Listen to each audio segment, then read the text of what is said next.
Hey friends, welcome back to another video. My name is Emma Lefebvre, and today I'm going to be sharing all my steps that I follow when creating a floral composition. So let's jump right in and start.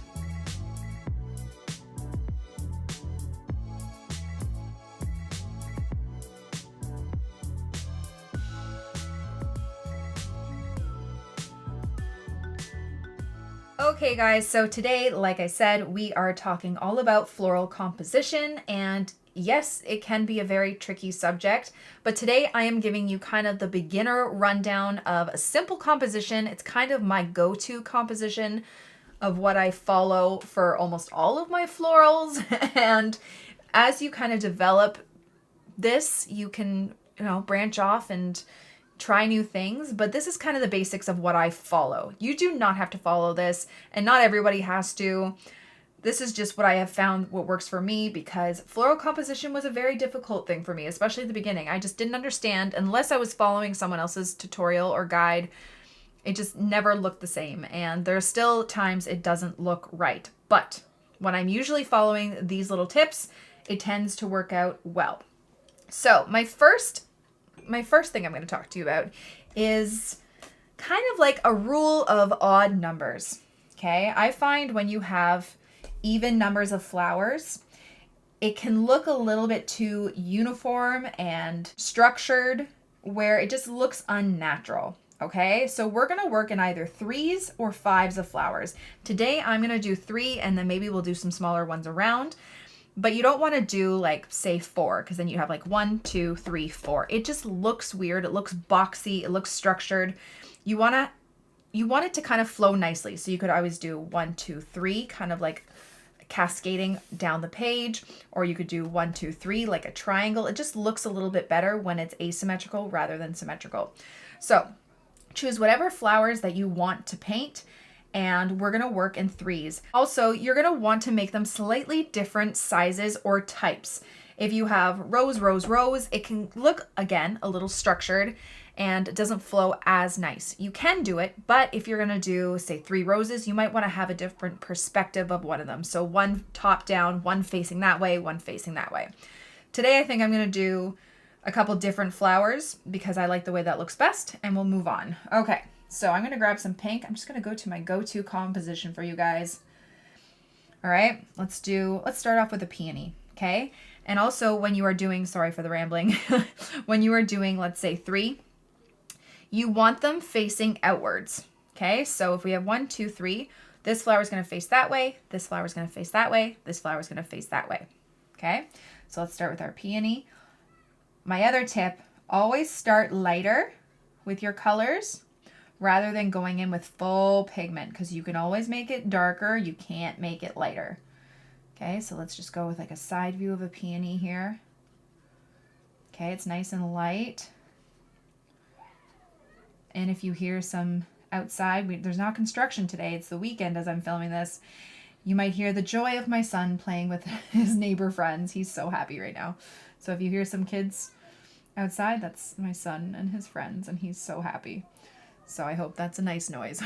Okay, so here's my one flower. Again, started off light. My other tip is contrast. So I have a nice light flower here, and I'm gonna just tap in some darker color towards the base. It gives it nice contrast, and it looks a little bit less flat. Okay? I'm gonna keep saying K, like you guys can respond to me. Okay? Okay? Sorry. Habit. All right. Okay, it's not the best. It's fine. Okay, there's my one. Let's do a rose. Let's pick some yellow, bring it over here, makes a little bit of peach. I'm going to do a rose. Okay, I'm going to make this one slightly smaller. Okay. My husband's also out there with them, so that's why you might hear him groaning. I think they're playing hockey.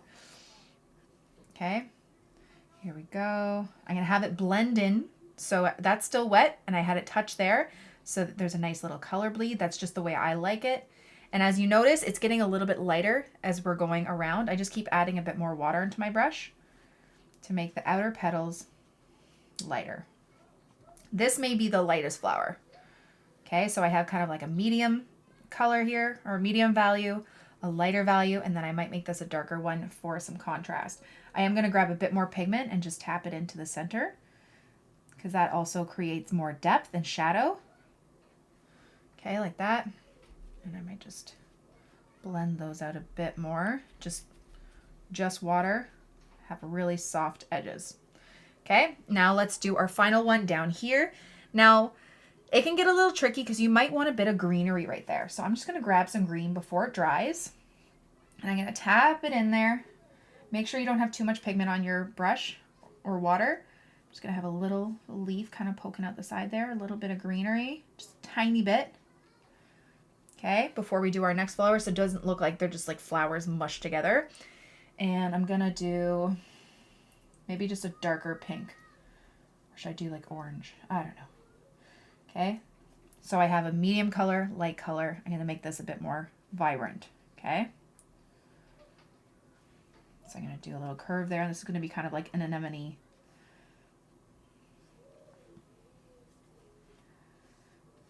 Okay, just, again, making it loose though. I'm not worrying too much about it. And this is facing down. So this one is kind of top down view, so it's not even really facing that way. This one is facing down, this one's facing out, but you always want it to face out of the bouquet. Okay, I'm gonna grab a bit more pigment and just towards the middle, like so. Okay, we have our 3 flowers. Those are kind of like our winners of the bouquet. Now we want to add in our greenery. And the trick I'm going to show you is you want to add the leaves that are going to stand out the most in between these so it frames it nicely, okay? So let's get some sap green. Excuse me while I just mix up this sap green, okay? And we're going to go in between the flowers. I like when it bleeds into it because I find if, say, that's already dry and you have a stem like that, it looks like it's a floating stem, like it's not really in there and touching anything. It just looks like it's floating. So that's why I like when you kind of touch the flower, have the green bleed into the pink a bit. Even the leaves too. This isn't going to blend in that much because this has started to dry. But it just looks like it's more attached to it. And you want to have these leaves nice and close, like really in there. I'm going to try and move a little bit faster before it dries so I can get some of those color bleeds. Like this has already started to dry, so it might not have the same kind of color bleed. Yeah, like this one. Okay, so I'm going to show you what I'm going to do here because it's not bleeding because these 2 are dry. So I don't want it to look like just like a stick coming out. I'm going to wash off my brush, dry it so there's no pigment on there, and I'm just going to kind of blend it out so it's not so harsh, okay? Got it? Okay, and then I'm going to continue with some of these more pigmented leaves coming out of these areas. You can grab a little bit more darkness if you like.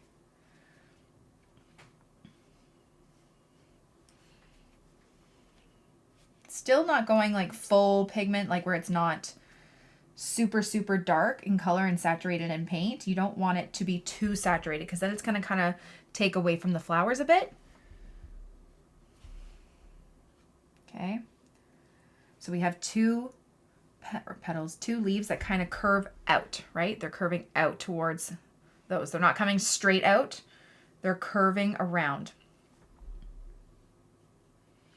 Okay, and then what I'm going to do is I'm going to use a really light wash of this green, and I'm going to start to bring some of these leaves around a bit. So every time I have one going this way, I'm going to have one going this way too. Okay, it just makes it look a bit more natural, not like it's just like a vine going around. One going that way, one going that way. And my son's having a tantrum outside. Okay, I'm trying to frame it nicely, but I also don't want to take away from these leaves, so that's why they're so light in color. Okay, nice and light, barely any paint on your brush. Just really kind of adds,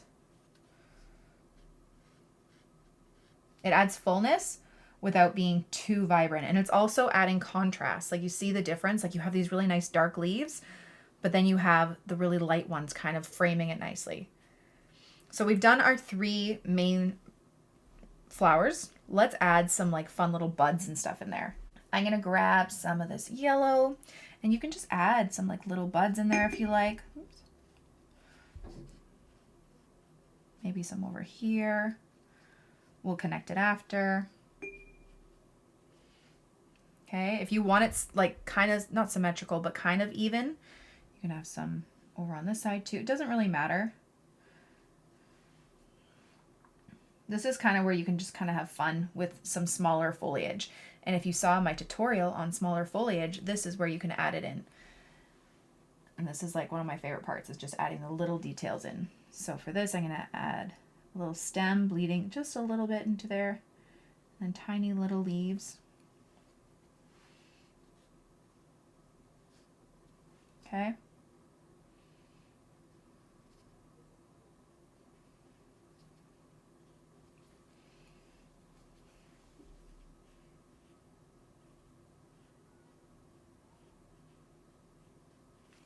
Like that. Let's do like a little purple one too. I'm just gonna grab a different brush. I have my Wonder Forest brush. Let's do like a purpley color, maybe a purpley blue filler.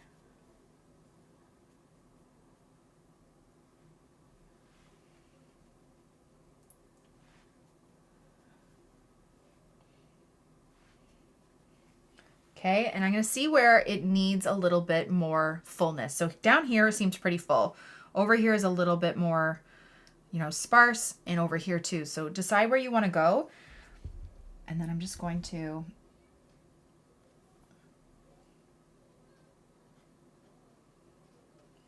a little bit more blue. I'm gonna water it down a little bit so it's not too pigmented. I'm actually gonna get a different rounder brush. I have my Craftamo size 8. And it looks a little weird there, right? So I might add another sprig of this. Excuse me while I turn this. That's better.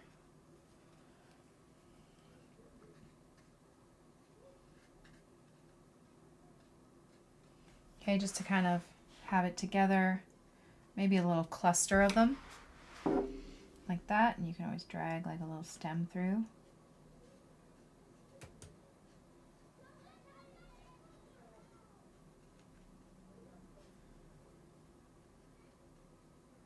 Like that. You can always add it another place, maybe like 1 or 2 right here. Okay, this is kind of where you can play around and change it up. I tend to go with my 3 flowers to start, and then build off that based on whatever else I want to add, if that makes sense. Okay, a little like that. And then I'll start to add some more leaves. Let's add a little bit more fillers in there, especially around those. So we can have some smaller little leaves here.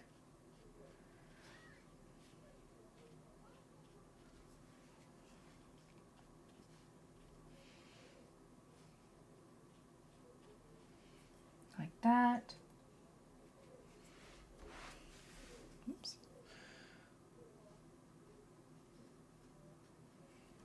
Like that. See, we're just filling in those gaps. Like that. Like that. And then step back, take a look. I feel like I could use some of these maybe darker foliage parts over here too, just to kind of balance it out a bit. Just a little bit. Maybe over here a little. And just look where it feels like it needs something. It needs something over here. So let's, if we don't want to add too much or add focus away, really lighten up that pigment and just do some more really light leaves just to fill in that space, but it's not taking away from any kind of, you know, any attention away from the main stuff that we did.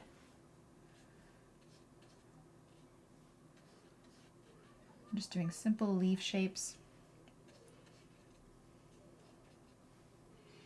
Like that. And it feels pretty full, right? So now let's just add a little bit of the detail in our peony here.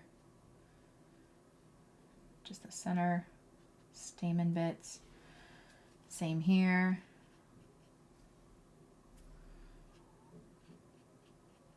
And there we go. And there is our composition. So while we're on the topic of composition, I just want to show you a couple more examples of paintings I've done, and you'll see the same kind of trend. Okay, so we have 1, 2, 3. This is significantly smaller than these two, but it's still kind of the main focal point. This is more of a longer piece rather than more of a rounded bouquet, but I still have those 1, 2, 3. And I did decide to add a couple more over here and here, but it still doesn't look, because there's 2 here and 1 here, it's not looking symmetrical, so it doesn't make it look a little weird or structured, okay? And then I just, added those leaves in, made sure I had a lot of contrast, so lighter leaves, darker towards the stem. Let's look at another one.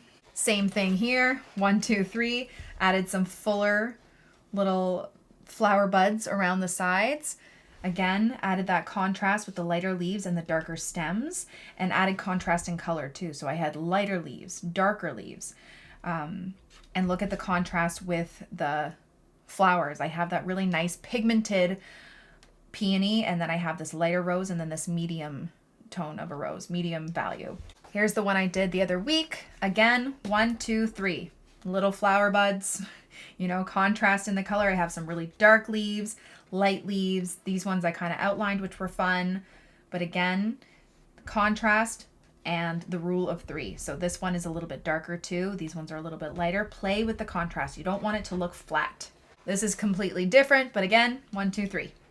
It's just kind of my go-to number. It always feels safe that way, but you can do it in so many different ways. So there is my little lesson of my rules of composition. Again, this is just my guide of what I follow. You can totally do it a different way, but let me know in the comments below if this is something you enjoyed, if it was helpful, or if there's any other questions you have. And I hope you guys have a great day. Thank you guys so much for watching my video. I really hope you liked it, and I hope you learned something. Don't forget to subscribe to this channel and follow me on Instagram for even more. Have a great day, guys. Bye!